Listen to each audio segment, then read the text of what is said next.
What is up, guys? It is finally time to reveal the new project. Some of you are gonna love it, some of y'all are gonna say it ain't worth the trouble, but yeah, here we go. My new to me 1998 Cadillac DeVille.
There it is, boys. My new to me Cadillac DeVille. I don't know what it's gotten into me. I turned 30 and I started buying Cadillacs. I don't know if I'm doing it right, but of course this ain't the prettiest thing. I'm sure y'all are going, what in the heck did you just buy? Well, here's the deal on this car. I bought it for $200 and some beer, and it ran and drove to where it was. They were battling a battery drain issue. They parked it about 2 years ago and haven't screwed with it since. So in me trying to figure that out, I bought the OG like books, like the GM service manuals, that like a technician would have used in 98 on this. So that's going to be really interesting for you guys to see. I'm excited to show y'all that, because it actually in great detail gives you like tables of troubleshooting and like what to do, what circuit to look at, what, you know, pin to probe on what connector, yada yada. So this project's focus will be me really giving you guys a look into the wiring world, because some guys are just scared of wiring and won't touch it, and they'll go spend thousands of dollars for a shop to give them the runaround when you can just troubleshoot it yourself. And the point of this project series will be for me to really show y'all how useful one of these multimeters is, and even a scan tool that's dirt cheap. These aren't expensive stuff. This was, I think, 30 bucks at Harbor Freight or Steve's Wholesale or something like that. It's not a great one, but it works perfect, does the job. And then this was Whitebeard got this off of, I'm pretty sure, Temu. So, you know, whatever, you don't have to spend a lot of money on the stuff, but I'm gonna show y'all some logic on troubleshooting wiring problems and more or less figuring it out. So y'all be sure to comment on this video any specific areas y'all would really like me to focus on or give, you know, more detail about. But so far, the issues that we have with this car up front are it will crank, but it will not start. If you shoot starter fluid in it, it'll run off the starter fluid. So we know we don't have fuel, but we have spark. Our center area of this dash cluster does not work, which is a really common thing in these, and I've found out how to fix it, so I'm going to show that. and then it will not communicate with a scan tool. And I've tried 2 of them, and it just won't communicate. So those diagnostic books show a really good table of how to figure out why your OBD2 port is not communicating with a scan tool. So that's going to be cool. Here we have our glorious North Star, the forbidden North Star that everybody hates, mainly because of something to do with the threads in the block for the head bolts strip out or something like that. And then it's such a pain in the butt to fix that, because you have to pull the whole motor out of the car to change your head bolts and fix all that, yada yada. It does sound like a pain in the ass, but anyways, that's not the problem with this one. This one has an electric issue that's not letting it start, and it's draining the battery. So I have bought a new battery so that we can properly do some checks.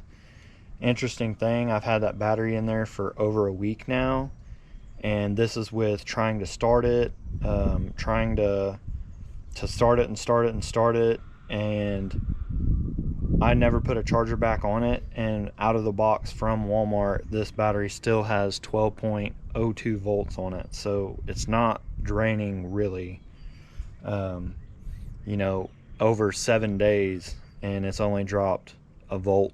That's not a huge problem. Plus, like I said, it never started. It never, well, it did run for about 10 seconds, but you know, if it's not charging, that's not the problem. So a possibility is something is unplugged that was causing the drain, or a fuse is blown somewhere or whatever. And plot twist, I checked all the fuses and none of them are popped, so we'll have to keep on looking. But anyways, that's cool. One of my favorite features of this car is the back door ashtrays have a freaking cigarette lighter in them, so that's super cool. It's all leather, and one thing that reminds me of my fondest childhood memories is you have to have a key to open the trunk, so that's super cool. Y'all notice it's all blown apart in here. That goes in the engine bay. This piece goes here, and then this is the engine cover, of course. So some interesting things, you know, this is how I got the car. They had this panel pulled off to mess with some wiring. They have pretty much everything on the passenger side trim pulled off.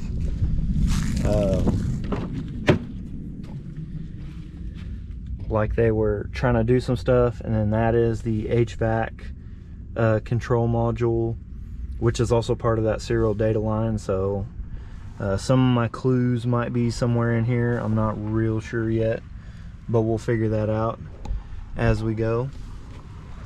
But yeah, this thing is, I wonder what that's for. Cold and hot. Dude, no way this is like a dual air control. That's crazy. And they also had seat heaters back in '98. I didn't think that was a thing. Don't know if those work or not. You know, I'm gonna definitely put some subs in here once we get it going. That's another thing that's kind of, oh yeah, the automatic trunk latch. That's another thing that's weird about these cars is you can't switch out the stock radio,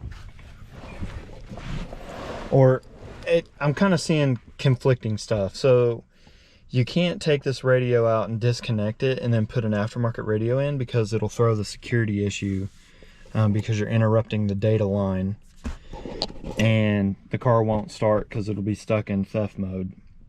So some people, I've seen videos where people installed a radio in here and the radio was working, but they never drove the car. You know, it was an audio installer or whatever.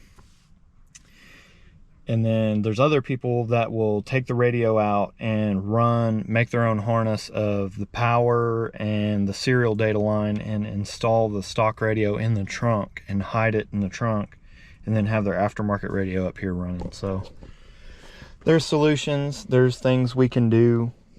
But yeah, this thing's not the prettiest.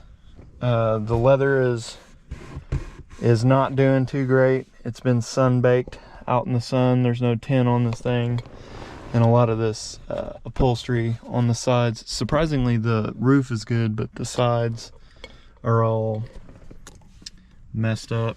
So this thing, you know, basically sat in a field in Oklahoma summers for 2 years, and you can tell it suffered. But anyways, I think that covers it. Like I said, comment on these videos if there's any specific areas you want me to cover or go into greater detail on, so that you can get a better understanding, because that's really what I want the purpose of. At least until we get it running and on the road, that's what I want the purpose of this project to be, is to share some wiring knowledge and like troubleshooting logic, and, you know, kind of make some of you guys more comfortable on looking into this stuff on your own, as opposed to going and spending hundreds of dollars, even thousands of dollars at a shop. You know, because so many shops now are, you know, it's hard to find a trustworthy shop, or, you know, they say they can't figure it out, but they still charge you the money, so you're paying all this money and you still don't have your vehicle fixed, and yada yada. Whereas, you know, with a couple simple tools, way under $100, you can, with the power of Google and YouTube, you can kind of look up the problems and figure this out yourself. So that's the purpose of this whole project. We'll see if I can trade it for something cool later on, maybe. Either that, or I'll just drive it till it blows up, whatever. But yeah, other than that, stay tuned. Thanks for tuning in. Be human. Peace out. And we'll see you later.